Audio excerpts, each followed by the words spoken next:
Bonjour tout le monde. Salaamaaleykum wa rahmatulah. ñu ngi leen di jaajëfal bu baax a baax ci ànd bi ngeen ànd ak ñoom. di leen wax aussi bu fekkee ne abonné bu leen fàtte abonné bu leen fàtte aussi di like vidéo yi pour que ñu mën a yokk doole et aussi de leen partage vidéo yi ak seen yeneen ñi am yoo xamante ne nii dañ leen mën a jëriñ. et ñu leen di fàttali aussi objectif seen bi newul lenn du dul ñuy jàppalante ku nekk li nga xam nga baaxee ko sa morom. ça ne veut pas dire que ne dañoo xam lu ngeen xamul wala dañuy def lu ngeen deful moo tax ñuy def ay vidéo pour yéen mais dañoo bëgg partager rek dañu jot a xam ak yéen donc yow votre chaîne encore une fois la Voix du monde numérique moo leen di jaajëfal bu baax a baax ci ànd bi ngeen ànd ak moom et aussi pour vidéo bañ a gudd on peut passer sur les choses sérieuses merci. Lola Ndiaye présenté waat. waay. Non mais jaru ko. Waaw man la Ndiaye Wade surnommé Talibé Yane Design. Étudiant en promo 10 en art graphique et numérique. Def naa formation infographie au niveau de l'EMSI. Récemment, je viens de terminer la formation audiovisuelle au Free Media Center. Je suis là pour vous présenter comment utiliser Premiere Pro comme un pro. D'abord, je viens vous présenter la logiciel en tant que tel. Premiere Pro benn logiciel la boo xam si pour montage vidéo la. Si famille Adobe lañ ko si famille Adobe aussi si la bokk. D'abord, pour utiliser Premiere Pro comme un pro, il faut savoir la compatibilité du logiciel avec le PC. Maanaam ba xam yow logiciel bi nga PC machine bi nga yor ba xam adapté na ak logiciel bi voilà. Mënoo yor benn machine comme nga ni machine RAM 2 giga nga yor wala machine peu importe RAM bi nekkul loo xam si am na doole wala processus bi nekkul loo xam si am na doole ba pare nga ko yor pour utiliser Premiere Pro doo si génn ndax lu mu yàgg dañ day bëgg. Léegi pour loolu balaa si choix de matériel aussi si la bokk mënoo jël logiciel Premiere Pro 2025 da nga installé si machine boo xam ne RAM 4 giga la am wala pour cela faut nga sa PC compatible ak logiciel ba pare. Léegi pour ñu dem si logiciel bi balaa nga def dara premièrement il faut savoir yow nga organiser say kii say projet sa projet maa nga organiser de telle sorte que boo ko soxla woon tey fii ngay ñëw nga dem comme da nga boo xasee ba ubbi logiciel Premiere Pro maa amatul débutant forcément da nga war def sa bopp pro boo tijjee rek ni damay tijji pour montage ça loolu moom duñ ko d'accord boo tijjee da ngay nekk ni yow tijji naa logiciel mais damay def comme un pro. bu ma doon demee sama fichier pare damay ñëw emplacement du projet su ma defee emplacement du projet naa gis idée ma sélection un emplacement ma dem ma choisir sama emplacement fa laay dugal sama fichier emplacement wala tamit bu la neexee nga ñëw nga créer sa fichier boobu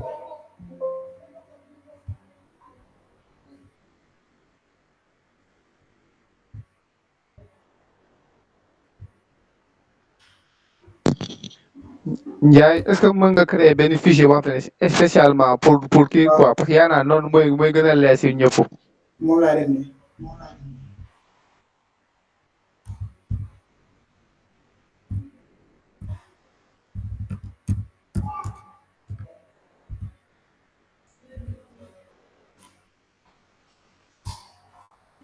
léegi ma dem emplacement choisir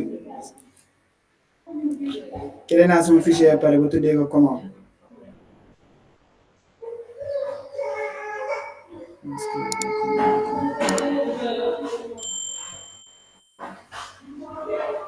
mooy sama fichier bi ma créé mooy nii léegi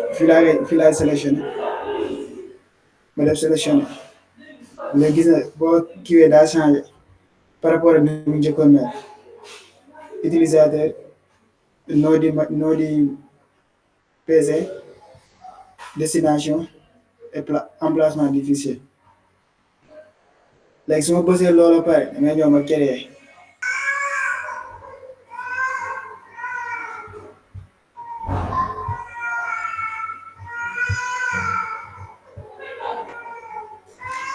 soit am na ñoo xam maam boo doogay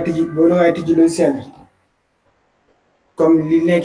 sama bos nii doo si gis day nekk beneen format lay nekkee léegi pour nga am kii ne nga ñëw fenêtre ma delluwaat ci fenêtre bi kon. waaw mais vite fait rek. waaw d'accord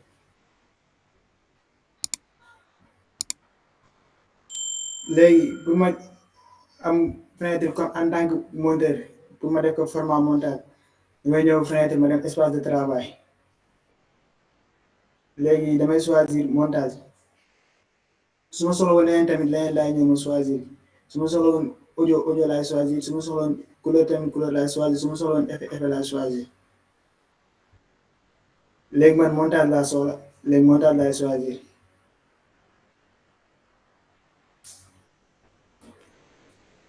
léegi lii laa am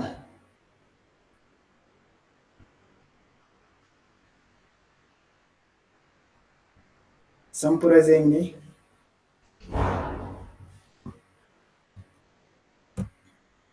moo nekk nii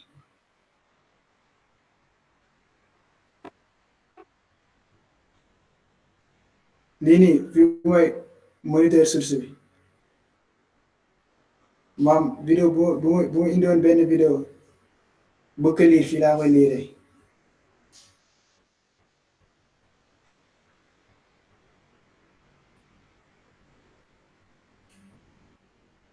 fii mooy timeline bi est-ce que vous voyez ça yéen a ngi gis bu baax je pense que dafa taxaw de. ñoo ngi gis. yow est-ce que dee ko ah je n'arrive pas waaw parce que day dem ak di quoi day dem ak di je ne sais pas. day dem ak di dégg non si moom la si Kébé la si ancien. waaye. si Kébé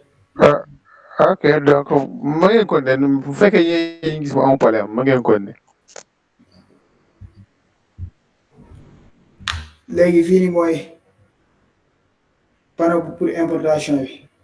fichier bi moo mënti importer fii lay ñëw léegi pour cela pour ma importer vidéo soit damay def contrôle I soit ma dem fichier ma def importer soit ma def clic déposer léegi comme da ngeen pro balaa ngaa importer vidéo maam ngay yor assemblage ay vidéo yu bari c'est de conseil maam boo ñëwee premièrement avant ngaa def dara nga créer say dossier yoo xam si vidéo bu nekk fii la jëm comme genre nga créer dossier nga ni vidéo bii nii mooy comme tournage sport bi nga def sa benn fichier nga def tournage sport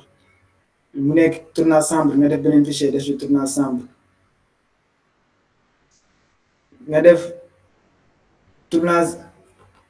woy la environnement yëpp nga def sa benn fichier nga renommé nga def ko tournage nangam léegi pour ce faire damay ñëw si fichier bii nii di affiché ma bës mu defal ma nouveau fichier léegi fichier bi moom laay changé ma def si comme tur bu ma soxla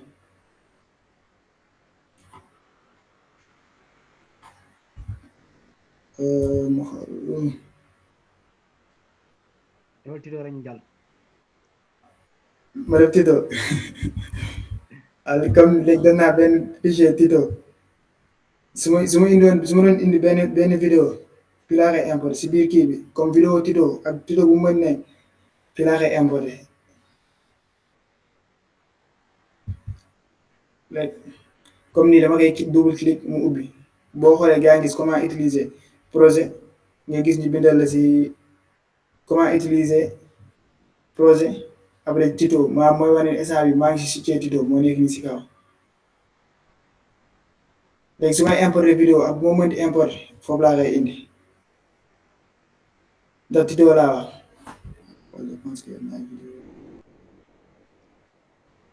ah Ndiaye booy indi vidéo bu la indi boo xamante ne nii après day laaj ay droit d'auteur ak yooyu noonu quoi. d'accord xanaa yoroon naa fi ay vidéo kii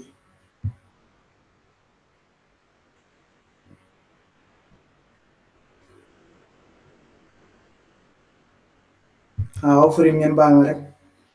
non grave ñu mbokk yi la grave. léegi amoon naa fi ay vidéo comme fond vert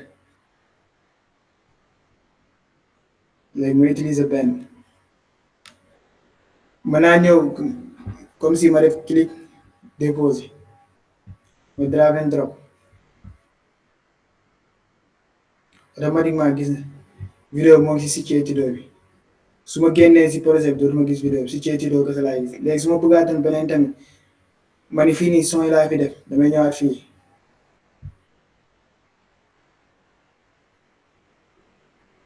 ma créé benn situé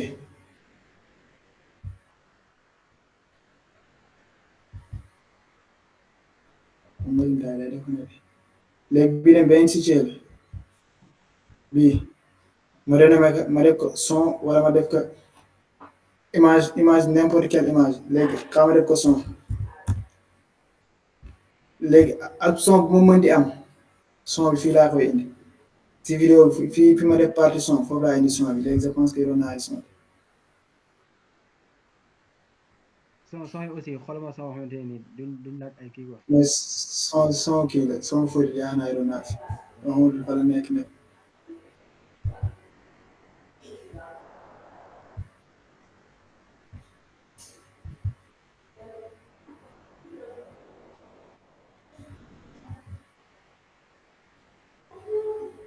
waaw léegi benn son 30 secondes mooy nii ma clic déposé ma dugal si biir si jël son bi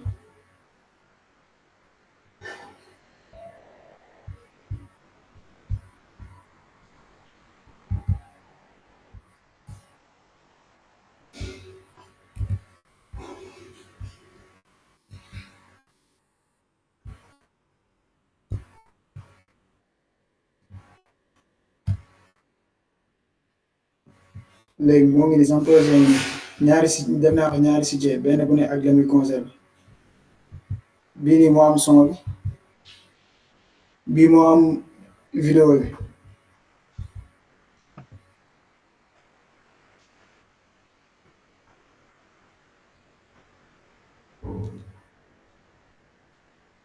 léegi lii dem aussi si organisation comme maam nga organiser say fichiers ci la bokk comment faire pour organiser say fichiers si Premiere Pro maam nekkatoo koo xam da ngay ñëw rek importer pour importer wala di ñëw maam tàmbal naa def lii rek naa def lii di gën a gaaw ni mu gën a gaaw gën la arrangé ndax bu projet lu muy gën a bari ngay gën di jaxasoo moo tax je conseille comme loo mën di def nga def say fichier maam fichier bu ne bu ne li ñuy def bokkul fichier bu nekk nga organiser nga yóbbu ko fenn léegi bu ñu jógee si organisation du projet dañuy dem si maîtrise du timeline maanaam timeline bi li mooy timeline bi foo nga am si benn maîtrise pour nga mën ko utiliser au lieu ngay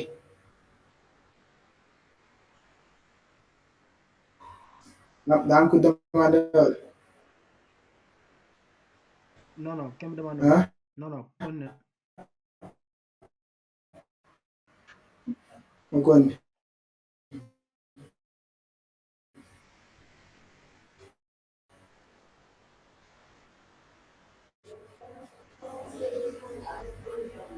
léegi pour maîtrise du timeline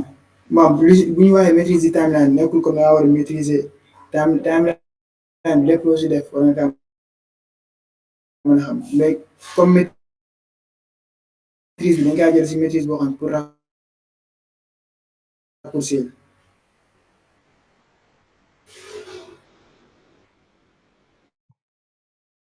comment utiliser les raccourcis ak genre yooyu noonu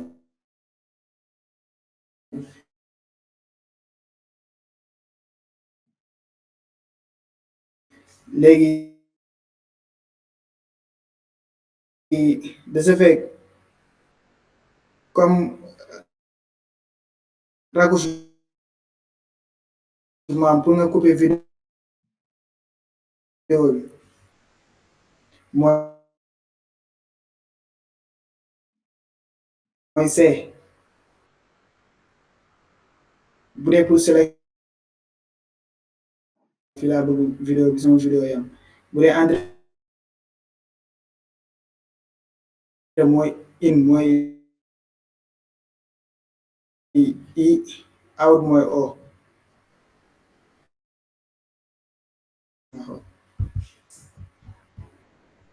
léegi comme vidéo bi ma importé ko ma teg si timeline bi automatiquement da ngeen gis mu indi piste léegi V foo gisee V mooy maam moo nekk audio numéro 1 audio numéro 2 audio numéro 3 léegi maa ngi woon fii nii si piste yi léegi comme V maam V mooy vidéo 1 vidéo 2 vidéo 3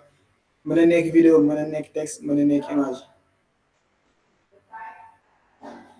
léegi pour ay mooy comme audio 1 audio 2 parfois nga am comme parfois nga am caméra bi enregistré benn son nga bëgg si tegaat benn son léegi il fallait nga maîtriser timeline bi maam benn bu ne lan lay jëlee ak outil yi benn bu ne bii pour la lii pour la lii pour la léegi su ma fermé œil bi mooy maam vidéo bi dootuma gis bii mooy damay vérifier vidéo bi kese laay vérifier son bi man à tout moment mën nga supprimer son bi mën nga vérifier vidéo bi supprimer son bi bii mooy muté son bi maam son comme audio nga bëggoo dégg son bi nga muté bi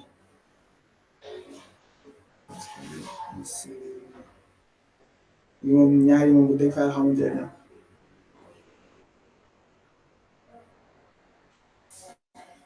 léegi bu ñu jugee si maîtrise timeline bi on va vers comme ça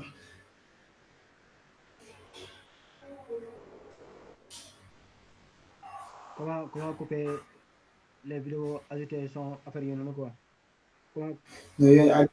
instant maa ngi présentation moo la ah d'accord kon on accélère un balaa muy gën a vidéo gën a gudd quoi waaw kon ma kii fii nii bàyyi présentation bi kenn donc bëggoon benn bu ne ma war si benn outil après ñu doog a dem si vidéo bi exactement léegi defal loolu neex mais comme ça quoi non léegi garaaw léegi garaaw instant bi comme dem nañ maîtrise du timeline ba pare léegi pour dagg comme maîtrise du timeline comme ay pour nga xam raccourci maam raccourci comme bi mooy sélection mooy outil de sélection pour nga sélectionner vidéo bi nga bëgg sélectionner nga déplacer ba foofu bëgg wala son bi nga bëgg sélectionner nga déplacer ba foofu bëgg bii nii mooy outil Cutter moom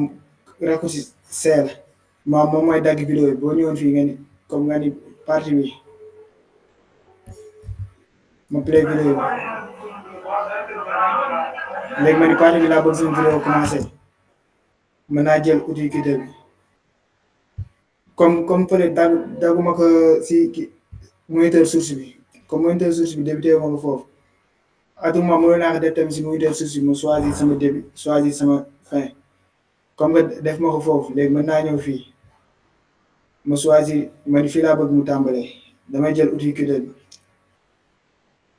ma ñëw ba fi ma bëgg dagg ma clic automatiquement dafay dagg su ma paree loolu ma jëlaat outil sélection mooy V ma sélectionné loolu ma supprimer ndax soxlaatuma ko léegi une vidéo fi mu bëgg mu tàmbalee na foofu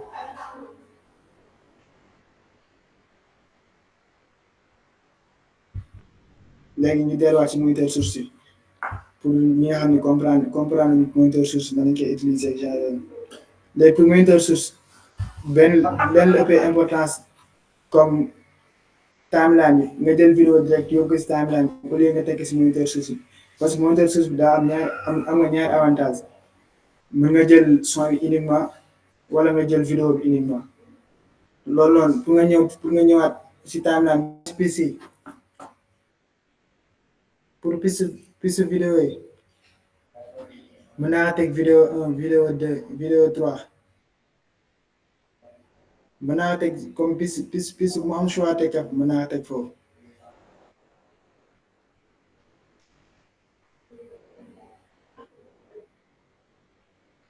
mu ngi ñëw soo maa ngi ñëw waaw mu ngi ñëw waaw mais moniteur source nga bàyyi woon dama moniteur source waaw d'accord nga xam ne delluwaat léegi si moniteur source maa ngi woon si in bi ak out bi moom entrée bi ak sortie bi oui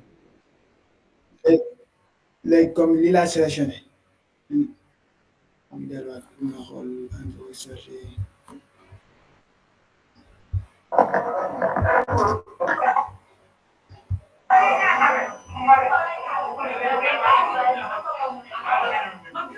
waaw léegi man sama vidéo fi laa bëgg mu commencé su ma nee sama vidéo fi laa bëgg mu commencé li mooy entrée bi mën naa ñëw fi ma bës entrée wala ma bës raccourci i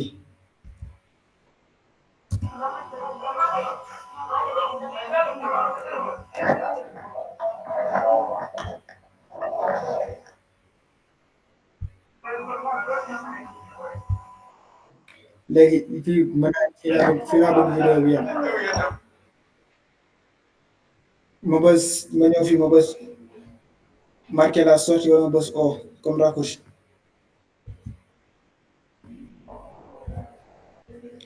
léegi su ma bëggoon jël vidéo bii nii maam li ma dagg li ma sélectionné kese ma ni lii laa soxla lii laa jël ma déposé léegi pour ma gérer sama lumière damay dem affichage may dem fenêtre boobu ma jël couleur luminétrie léegi automatiquement da ngay gis beneen page moo ubbeeku beneen fenêtre moo ubbeeku boo xam si lépp lii wàllu paramètre boo xam si comme genre image même ñi nekk Photoshop ak yëpp genre booy zag yeeg yooyu daañu maîtriser kii quoi mooy loolu ñi retouche photo yeeg yooyu noonu léegi fii suma vidéo bu doon daa surexposé wala mu sous exposé naa xam ne léegi na laa koy gérer fii na laay def ak samay paramètres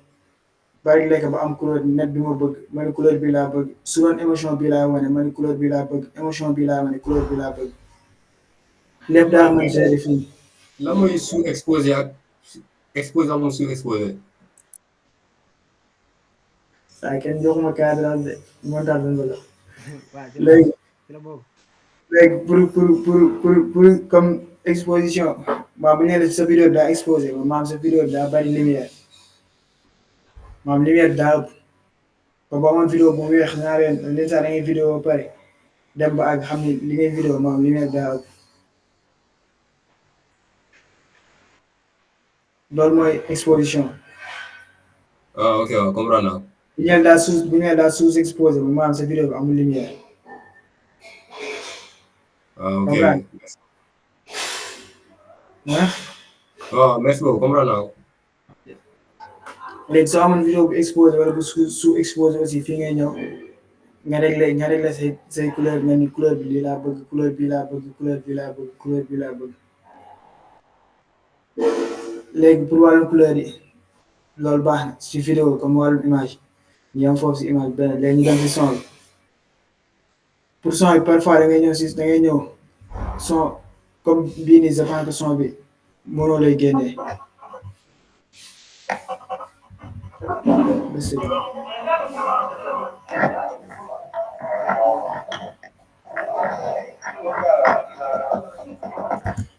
voilà léegi boo amee comme son boo xam si mënoo lay génnee nga am son boo xam si yenn saa yi nga filmé ba pare nga sentir ni sa son bi benn lay génne maa mënoo lay génne comme genre loolu benn erreur la dama dal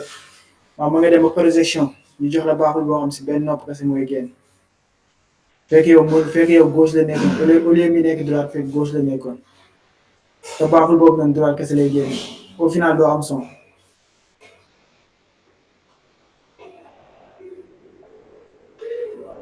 léegi pour ñu éviter problème yooyu boo ñëwee fii automatiquement da nga def clic droit après nga jëm gain audio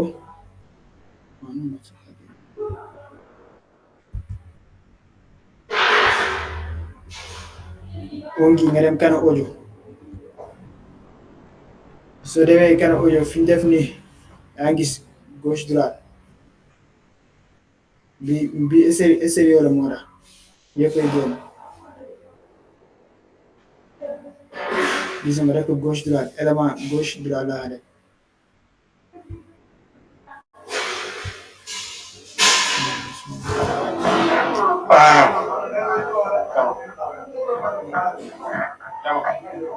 léegi lii loolu la lay jëriñ maam comme boo nekk boo demoon benn projection nga dem amoo son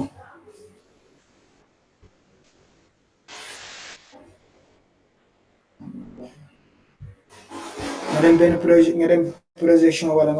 nga def sa montage ba pare war nga dem war ko wane fenn fekk foofu baaxul comme mënoo lay génne wala sérieux lay génne genre yooyu loolu lay jëriñ pour nga éviter problème yooyu en tant que pro la en tant que monteur même boo nekkul pro sax loolu waru la dal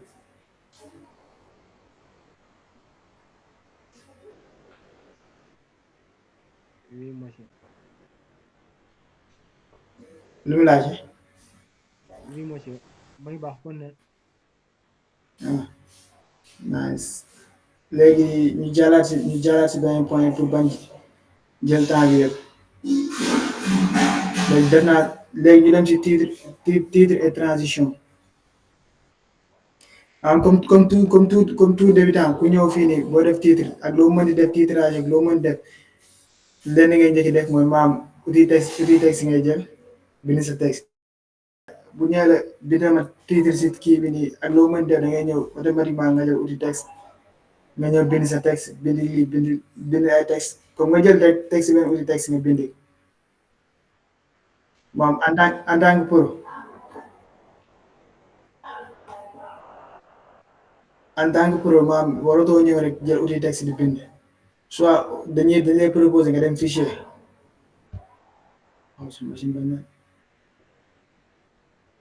léegi soo demee fichier nga dem niveau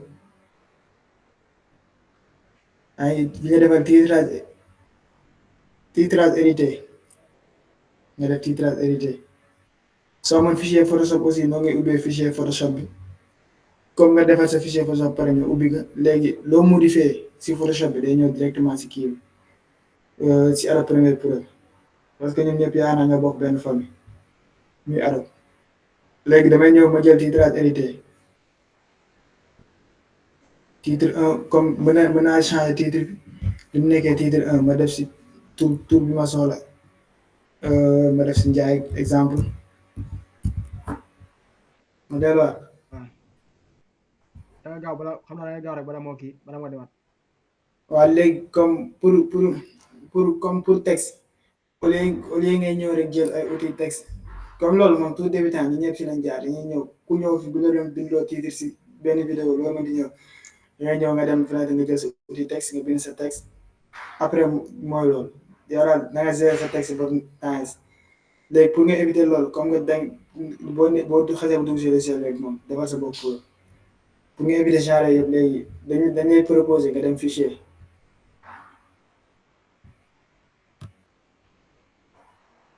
soo demee fichier nga dem niveau boo demee niveau titrage hérité ngay jël titrage hérité dama defoon titrage benn léegi moo tax mu nekk titre deux léegi bi mën naa ko def Ndiaye wala ma def ko Moussa wala Demba am def ko Kébé sànq da ngaa defoon Ndiaye mu dem quoi moo tax bëgg a def Kébé gannaaw. léegi ba ma def Kébé quoi léegi comme Ndiaye dem naa Kébé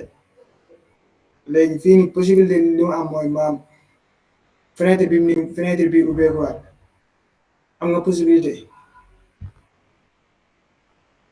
am nga possibilité jël outil sélection ba pare boo ci paree sa texte nga jël outil sélection nga déplacé am nga possibilité créer triangle bi ni sa texte am nga possibilité def si ay am nga possibilité utiliser outil yu bari loolu fii nii loolu amee différence ak par rapport ak boo jëloon outil texte kese léegi am benn sac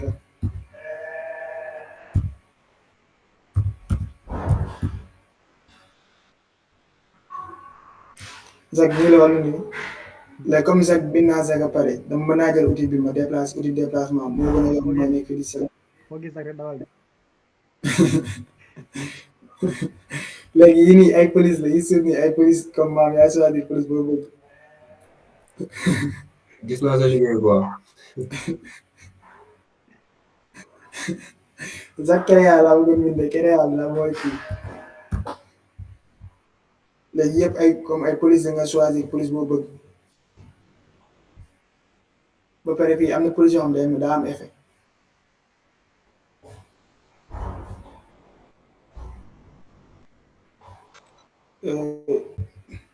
léegi comme jël naa sama texte fii am nga possibilité nga centré texte bi kii Ndiaye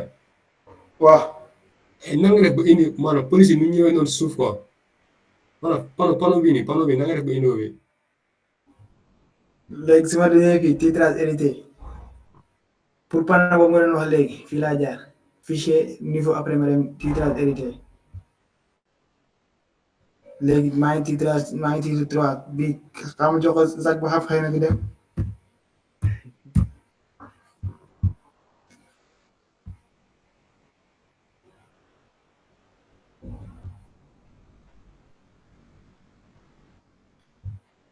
léegi gis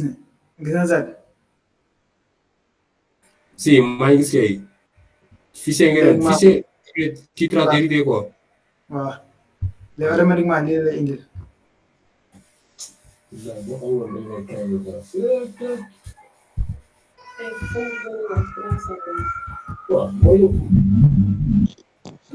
Zakaria fay sa micro.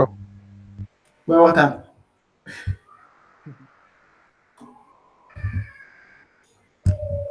léegi fii am naa possibilité ma jël outil relation outil moo bëgg léegi type de police moo nekk ni si kaw moo xaw bari police nag bi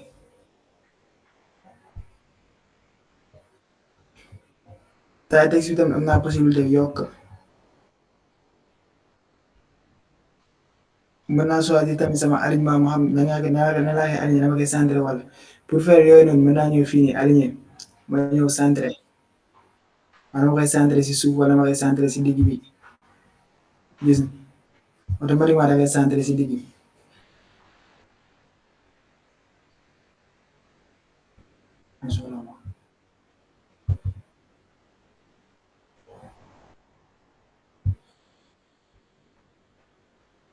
léegi su ma paree fii nii su ma paree ba def ci may def yëpp choisir sama couleur choisir lépp lu ma bëgg choisir damay ñëw automatiquement ma fermer fenêtre su ma ko fermer automatiquement day ñëw fii day ñëw si projet bi lay ñëw quoi voilà léegi mooy nii li ma bindoon yëpp léegi jaabira bi gisoo day ñëw sous forme de kii image importée wala ma clique ma déposé fi ma bëgg tey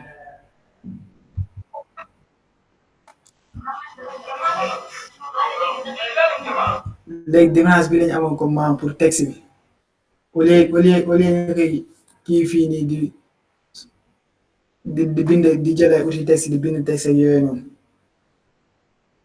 dañu am beneen paramètre boo xam boo ubbee muy titrage hérité foofu daa mën gérer sa texte comme ni nga bëgg gérer daa mën personnaliser léegi boo defaatee double clic lépp loo bëgg changé waat nga defaat double clic si texte bi day affiché waat nga changé waat li nga bëgg changé loo changé automatiquement day appliqué fële. Ndiaye Wade est-ce que fii di nga am possibilité wu animer ko voilà. waaw léegi pour nga animer texte bi comme genre comme ni nga animé yëpp noonu nga animé texte bi léegi ñu dem si animation bi rapidement rek après ñu jàll. voilà pour nga animer texte bi boo sélectionné. kon ne ah daw daw yang léegi pour ma animer texte bi su ma sélectionné texte bi option def am na ñoo xam seen option defee du activé su activé su nekkul fii dañuy dem fenêtre soo demee fenêtre am nga option defee nga activé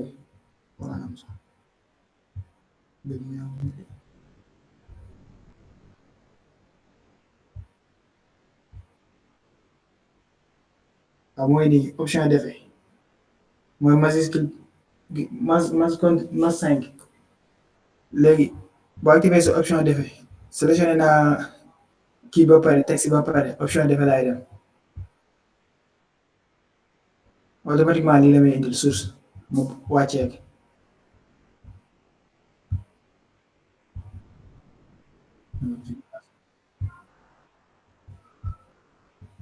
léegi comme possibilité yi nekk si After Effects aussi moo nekkaat fii nii ay position ay échelle ay rotation même kii bi rek même même animation presque li nga gis After Effects moom ngay gisaat si Premiere Pro bi comme animation yi nga def si déplacement bi moo nga def si Premiere Pro yi nga def si After Effects boobu moo nga def si Premiere Pro bi léegi comme genre ñu utiliser position wala échelle comme mën naa utiliser échelle comme animation même chose rek ma def ko 0 ma activé chrono bi ma jël temps lii flèche bi ma déplacé ba durée bi ma bëgg ma delloowaat ko je pense que 100 la woon waaw léegi bu ñu play si vidéo nga xool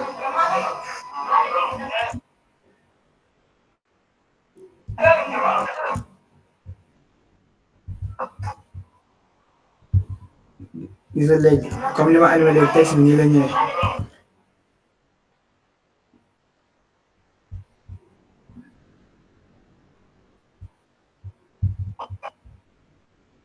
mi ngi baax.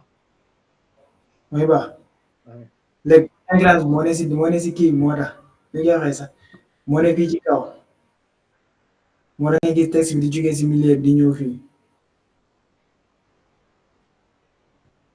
pour éviter loolu dañuy déplacer point d'ancrage aussi mu wàcc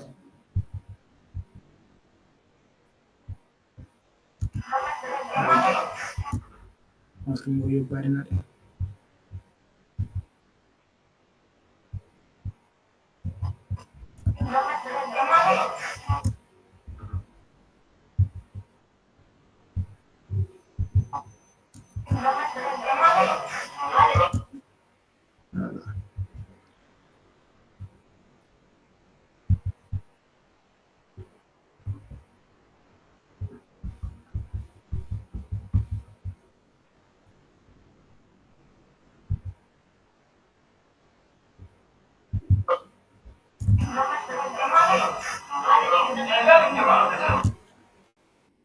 léegi comme animation aussi am naa possibilité def ko opacité am naa possibilité def ko rotation am naa possibilité utiliser position avec yëpp ça dépend ci li ma soxla rek mën naa yokk vitesse aussi vitesse vidéo yëpp mën na nekk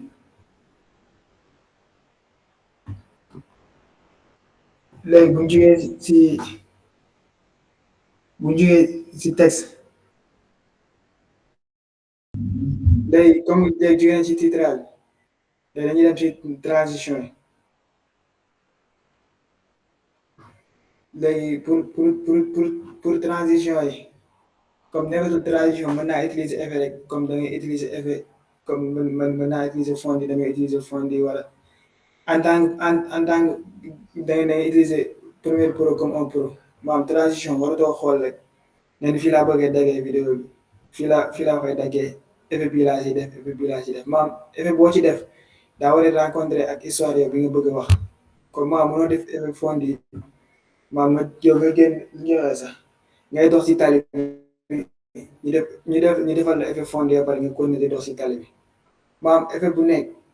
daa war a jàngale daa war a wax dara comme su ma defoon fond yi léegi mu waree ne maam damaa jóge si journée dem si guddi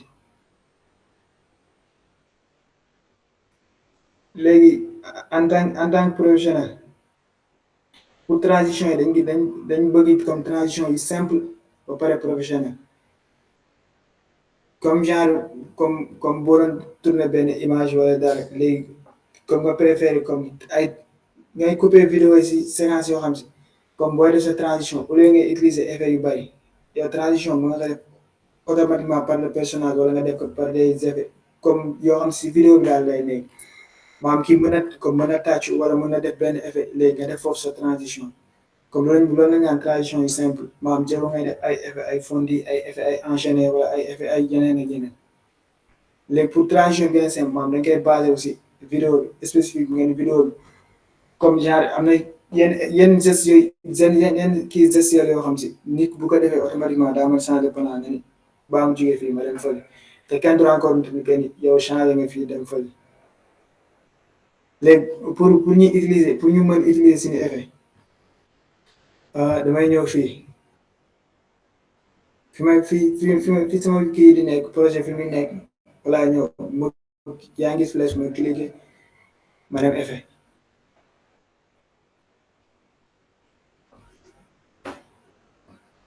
je pense que moo ngi ñëw de waaw mu ngi ñëw. waaw léegi ma dem effet su ma soit am na ñoo xam si aussi seen effet du activé comme ni ma defoon léegi si option d'effet bi noonu ngay defaat da ngay demaat fenêtre nga cherché nga xool effet boo xoolee effet daa gis effet nga activé léegi pour loolu su ma activé effet yaa ngi gis dama am ay préconfiguration limité li effet yi pour lumière la effet audio maanaam pour ma bëggoon yokk sama audio gain beeg yooyu noonu pour def si kii bi daal audio ma def si ay effet li transition audio la aussi léegi effet vidéo tamit daa am ay transition vidéo daa am léegi pour cela comme benn bu nekk boo ubbi bu nekk effet boo mënti ubbi bu nekk am na effet boppam lépp loo soxla transition comme ay jaf xam nga utiliser benn effet nga wax mu utiliser rek effet par hasard ne xam nga effet pour laal mais si balaa nga utiliser effet faaw vidéo mu am distance comme ñoom ñaari vidéo yi nii war a complémentaire la ñu waxoon complémentaire wala complémentarité rek loo wax de baax na. ma jël ma clique ma déposé ko si diggante ñaari vidéo yi ma bëgg mu taxale léegi ñu xool la lay am waaw léegi li mooy comme effet transition li mooy effet transition léegi su nekkoon effet vidéo si vidéo bi laa koy teg au lieu ma koy teg si entre ñaari vidéo yi si vidéo si boppam laa teg effet vidéo bu doon effet audio aussi tamit avec si effet bi ma jël si audio bi laa koy teg yaakaar naa jarul may sori ci effet yi ndax kenn ku ne après yaa ngi si premier pro nga tànte nga xool effet bu nekk la lay joxe ba am li nga bëgg. waaw exactement en plus emplacement effet bi fi nekkul ne forcément fi ba su njaay fi nekk fu la nekk man sama bopp dèjà. waaw mu daal léegi parfois nga dem fenêtre parfois mu nekk si panneau bii nii parfois du la gis fii mooy boo gisul yow automatiquement boo gisul sa effet demal fenêtre effet moo ngi nii am di sama effet nga xool dinaa du ma gis je pense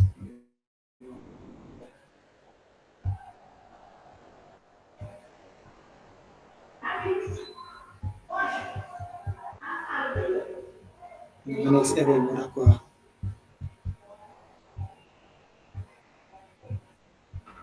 waaw léegi gisoo su ma cliquer fii effet directement sama effet yi ma yóbbu moo nekk nii pour yéen ñi gisul seen pour yéen ñi dul gis seen effet si panneau bi pour yéen ñi gisul seen effet si panneau bi soo leen gisul fii booy demee fenêtre daa ngeen gis ñu bind leen effet ngeen coché ka soo coché automatiquement soo gisul foofu daa gis fii je pense que mooy baax ma ngi baax waaw. waaw léegi pour effet yooyu nekk kenn ku ne pour nga xam effet bu nekk li lay jëriñ yaa manipuler sa bopp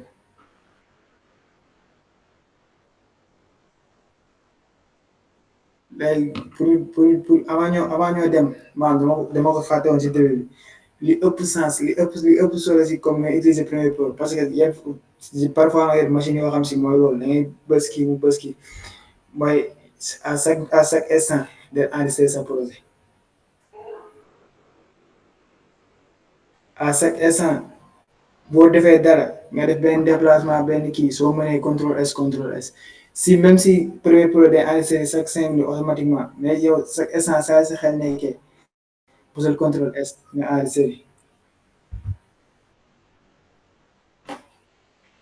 pour ne pas perdre projet na premier pro parfois mu nga toog ba si yàgg genre sans dépasser machine bi nga yor mu ngay tàmbali ba si yàgg affaire bëggee machine bi nga perte travaux yëpp te du ko jar léegi pour bañ lekk seen temps dañuy dem si exportation baax na yaakaar waaw ma ngi baax bu fekkee mën naa dem exportation bu fekkee gars yi amuñ question quoi. bu dee kenn ñi nekk si kii bi si serveur bu fekkee ne amuñ question mu jàll quoi bu dee amuñ question mu retourné waat leen balaa nga mën a jàll quoi. waaw pour l'instant ci chat bi de amagul benn question bu gars yi posé donc yaay mën nga continuer.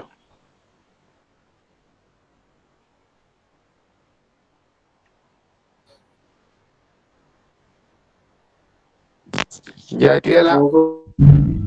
wane léegi pour loolu dañuy def exploitation soit maçon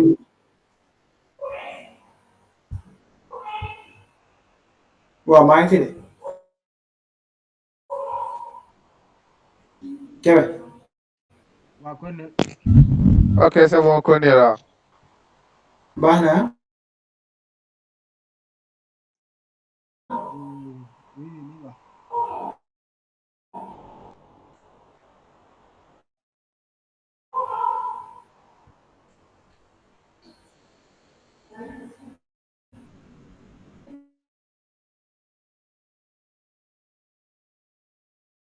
président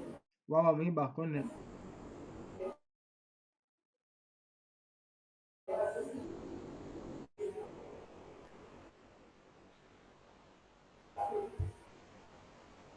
léegi pour exportation bi mooy baax waaw mi ngi baax kon ne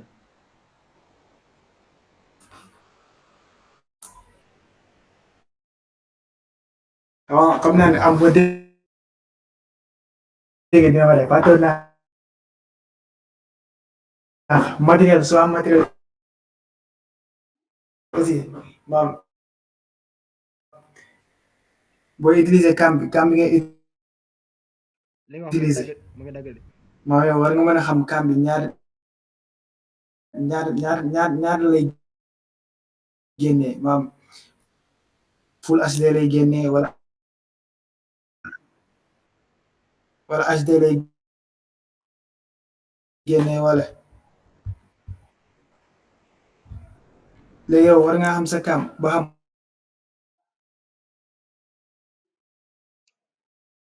full 4K nga filmé wala HD nga filmé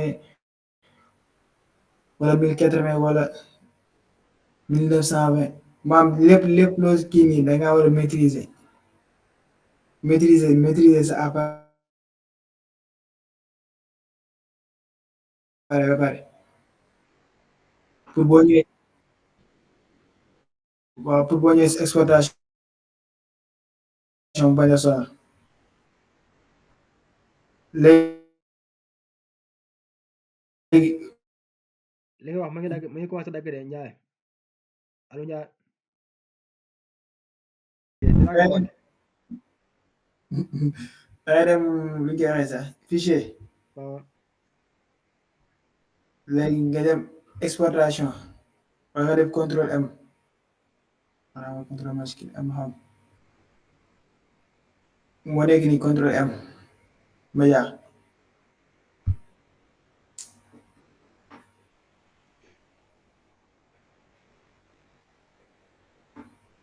léegi exportation bi comme si importation bi da ngay choisir emplacement aussi nga ni fii laa bëgg mu dem fii laa koy yóbbu waxuñu la nga jël exportation yi zag bos exportation di entré rek ba après ngay wër vidéo fa nga ko dugal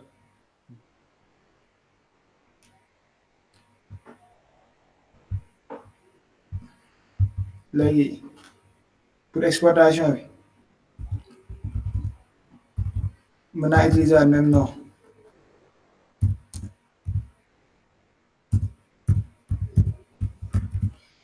emplacement bi aussi mën naa ko yóbbu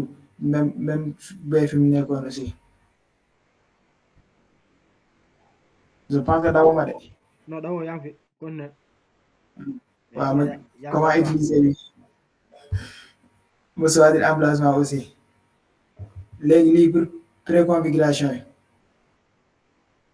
ma comme ça dépend ci qualité bi nga soxla moom lu si ëpp lii laay adapté bii laay utiliser mën nga utiliser 1080 700 dpi léegi li mooy format bi moom format yi am nga si ay façon format yu bëri bu doon audio kese nga soxla aussi am na format boo xam si pour audio bi kese ngay jël je pense que mooy kii am na ay MP3 xam waaw bu doon audio kese nga soxla da ngay ñëw nga def MP3 comme genre format yoo xam si day différencier benn bu ne ak morom bi moo gën diis bi moo gën oyof ça dépend ci qualité bi nga soxla am na format ba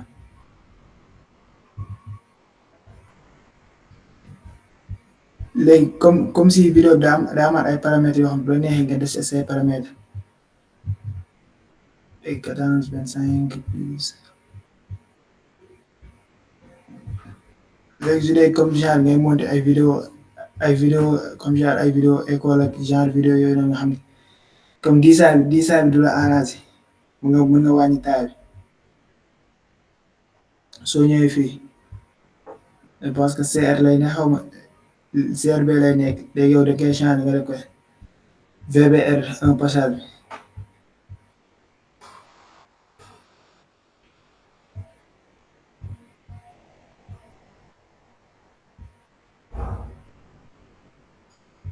léegi man VBR bii laa soxla un passage bi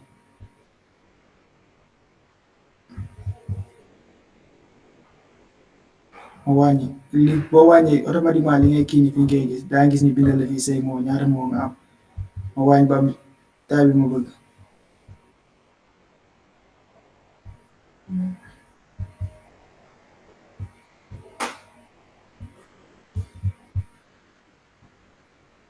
gisoo maa ngi 14 mots par rapport di xool pour xool source bi gën a oyof mais li muy gën a oyof qualité aussi vidéo di gën a wàññeeku léegi en même temps aussi son bi am na ay paramètres daa am ay paramètres boppam su ma ko defoon mono léegi mooy benn kii lay génnee benn baafu lay génnee stéréo mooy 2 5 point benn bu ko ah moom mooy waral ngay déglu benn son muy génne benn waaw ok comme koy jàng tak écouteur nga xam ne sama écouteur benn note bi kese wax fekk son bi mooy mono léegi stéréo mooy pour ñaari 5.1 je pense que mooy 5 baaxul ah après ah xaw ma dara de yaa prof de damay laaj rek 5.1 daa am gauche droite yaa xam droite gauche 5 kii lay génnee daal 5 sorties son ay haut en bas ak milieu noonu la de je pense que yooyu mooy paramètres yi nga war a def yooyu nga may paramètres yi nga war a def pour booy exporter sa vidéo Jeewaatu bu dee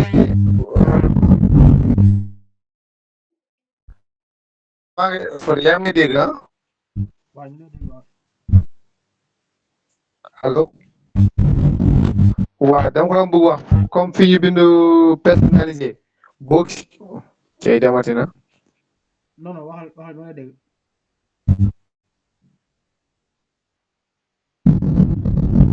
waaw da nga bëgg a wax ni comme fi ñu bind personnalisé mën nga boo cliqué da ngay gis fu ñu bind moyen élevé moyen kii nu mu tudd sax ah d'accord mooy fàtte naa de début débit yi voilà am na débit élevé débit moyen ak débit xam waaw voilà léegi nag débit moyen boobu parce que moom mooy permettre sa vidéo bañ a am yenn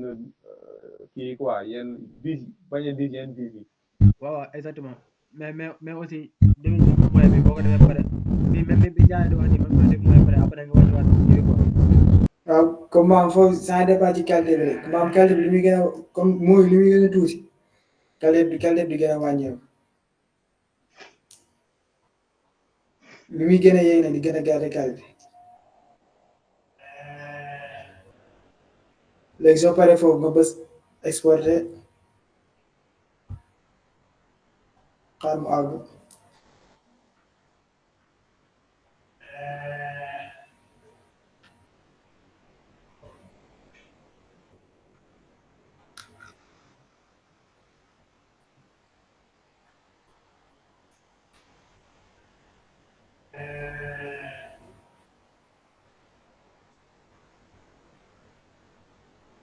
léegi daa mel ni mën a ngeen kii nañ de. waaw ñu lay waaw ku am question léegi ku am question rek na wax question bi mu soxla woon pour ma éclaircir léegi su dee kii mo si ma ñëw si kii waat. d'accord daa mel ne gars yi daa mel ne question amu fi de affaire yi noonu. xam na ku yëkkati loxo wala kooku sànq ba léegi. non ça dafa defoon erreur quoi mais ñu lay parce que fas mi war ma xool ñu ngi lay remercier encore une fois Ndiaye parce que gis nañ sacrifice yi nga def pour jox ñu sax xam-xam quoi te loolu lépp mën na may fekk mënoon nga ñëw amoo sa connexion bi normalul ana si vous avez levé la main ana la bëgg wax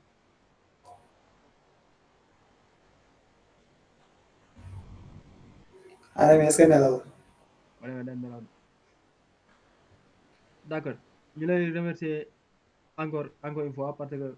sa connexion bu la neexoon sa connexion bi instant mu ngi commencé daw nga quitté après nga jaar noonu nga dem kenn du la si topp kenn du si dara am nga si droit aussi parce que yaa am sa connexion bu la neexee connexion bi neexul doo sonal sa bopp mais gis nañ sacrifice yi nga def yëpp dugg génnaat lépp pour mën ñu satisfaire rek pour man partage sa connaissance te loolu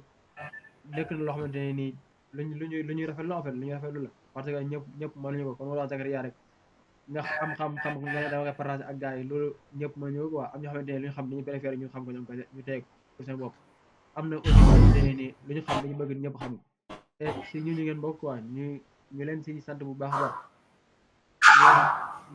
bu leen neexoon léegi ngeen ñu doon defal rek. bu leen neexoon bu wax maay wax bu leen neexoon bu leen neexoon nga ne damay jàpp wala quelque chose comme ça ndax dama la ko proposé rek nga ne ma d'accord xam nga te newoon fi dama ñëw aussi ma indi logiciel soo neexoon nga ne logiciel bii nii bokkul suñ programme d'étude du ma ko ndax logiciel bii nii ñoom li nga utiliser bariwul même fekk dinañ utiliser ñi nga utiliser ba ngeen a compte xam nga bokkul ci programme affaire yooyu boo neexoon nga ne logiciel bi du ma ko def ndax bokkul suñu programme d'étude affaire yooyu noonu mais lu lépp dafa ko quoi donc ñu lay jaajëfal bu baax encore une fois di la ñaanal xam-xam bi yokk yaa yow ana dinaa la planté boobu la yaa ngi def si méthode wax di la jaajëfal aussi di wax gars yi ñu bàyyi la rek bu fekkee am lu ma wax nga wax bu fekkee am na lu ñu bëgg wax ñu wax ko bu fekkee ne amul lu ñu bëgg wax nga def sa ay mots de fin ñu tëj incha allah beneen yoon. non vraiment moom dañuy faral amul dara ñu si wax de léegi comme amul question rek moom loolu. parce moom boobu la ñuy fay rek li ñu doon defal rek li ñu war defal ak ñeneen ñi. en plus maa ngi jégaluwaat nekk comme cours bi li ma ko waroon préparé aussi préparé moo ko parce que nekkoon ci kii quoi business examen yi moo tax comme préparation bi si waroon yëpp def na la si. waaw on comprend lu tamit da ciy laal quoi man xaaratoon naa sax ne woon naa Ndiaye ak seen examen yi ñuy am nii moo loolu quoi mais comme que dama ko signé woon ba pare moom contrat moom baax ñu ràññee. waxoon naa la ba nga signé ne woon naa la ak nu mu demee na ko def. waaw moo tax d'accord kon ñooy leen jaajëfal bu baax c'est ku sell gi ñuy joxe dig daje beneen yoon incha allah waaw xam naa incha allah.